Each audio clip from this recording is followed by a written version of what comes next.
नवीन व्हिडिओमध्ये तुमचं स्वागत आहे. लाईक करा, शेअर करा, सबस्क्राईब करायला विसरू नका. आपण आता स्वारगेटच्या आसपास आहे. स्वारगेटवरून निघाले वाईच्या दिशेनं, साताराच्या दिशेनं.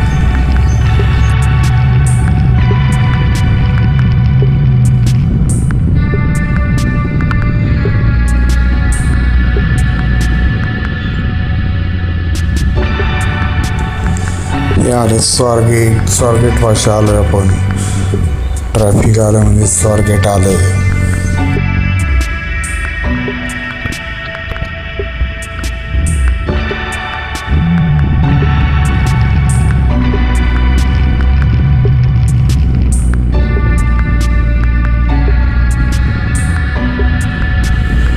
एवढे उड्डाणपूल झाले तरी स्वारगेटवरची गर्दी काही कमी होत नाही.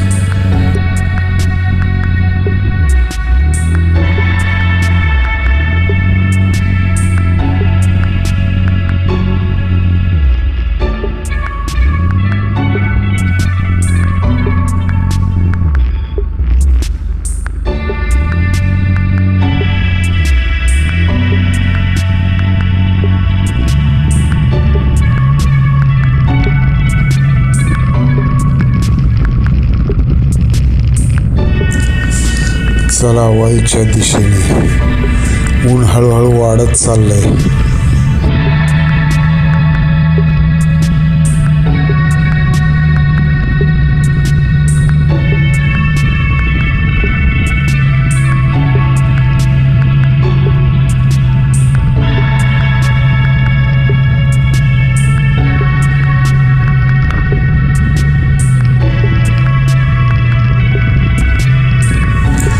सकाळी थंडी आणि दुपारी ऊन.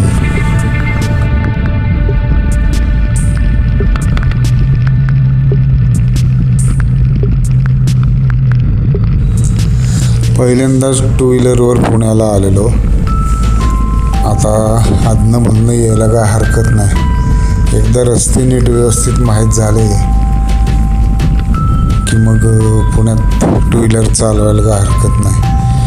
आली पाहिजे मात्र, कारण काय आहे, नाही तर मग टू व्हीलर घेऊन यायचं किंवा काय घेऊन यायचं तिथंच लावायची स्टँडवर आणि परत रिक्षानं फिरायचं किंवा बसनं फिरायचं. मग टू व्हीलरचा काय उपयोग आहे.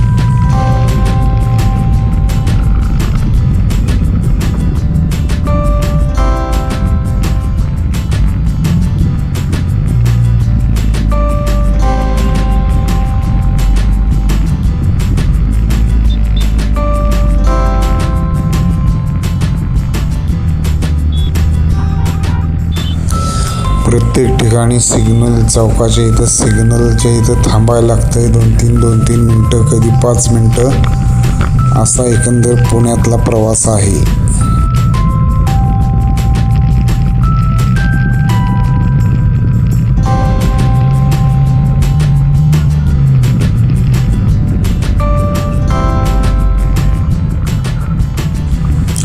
सिग्नलच्या इथं हे बघा, असे काही जण असतातच आडवे तिडवे. मग अशामुळेच ॲक्सिडेंट होतात. मग म्हणायचं नशीब.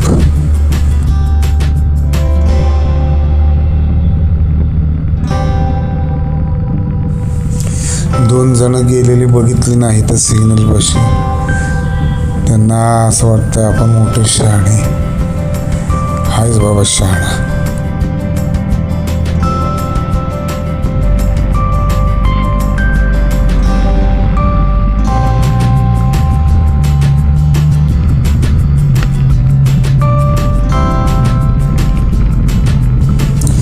बाहेरच्या देशात असं नाही चालत आणि असं कोण करतच नाही. आता मी कधी गेलो नाही, पण मी भरपूर माहिती आहे मला, वाचन, व्याख्यान ऐकून वगैरे वगैरे.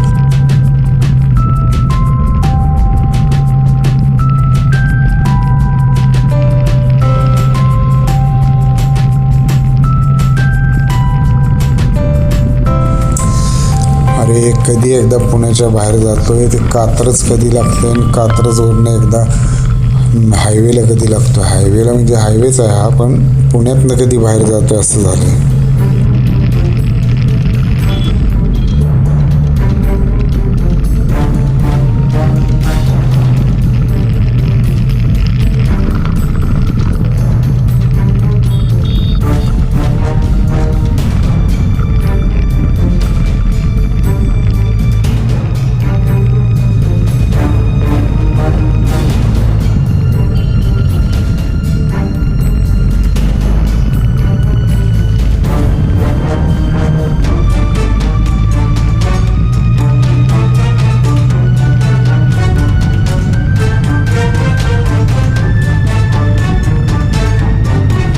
कॅमेरा पुढच्या हँडलच्या तिथं लावला आहे.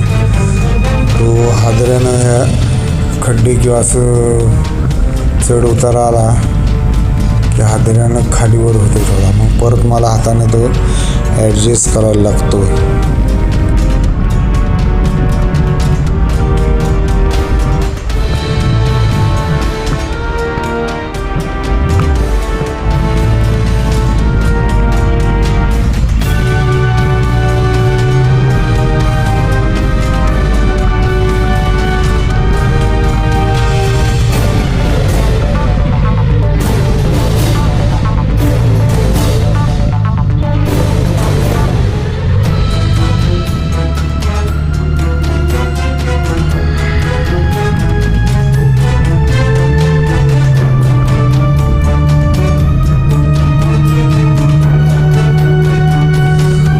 लागायला लागले कडक.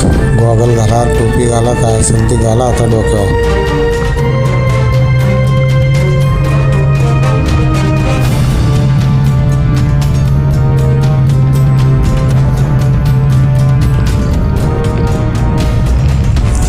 एक पूर्ण झालं खेप की बरेच व्हिडिओ तयार झालेले आहेत.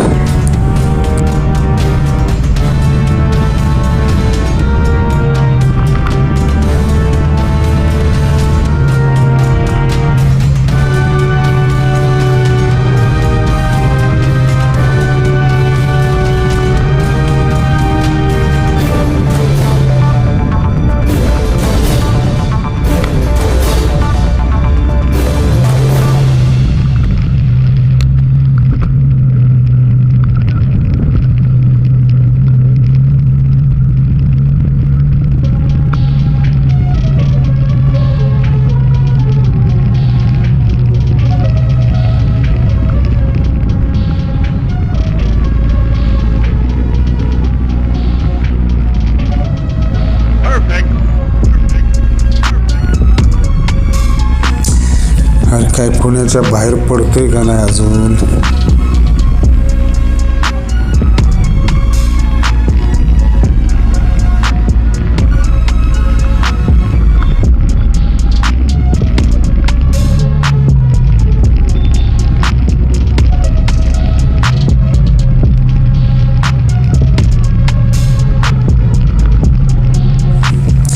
कॉमेंट बिमेंट करत जा रे बाबांनो.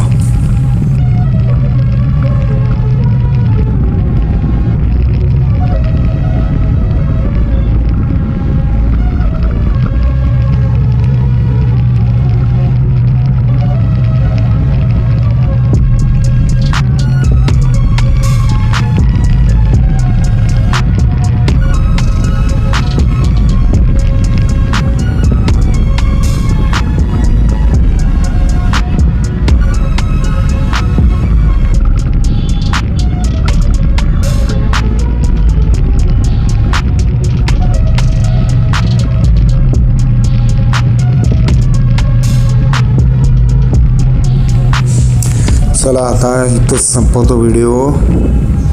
बाकीचं पुढच्या व्हिडिओमध्ये.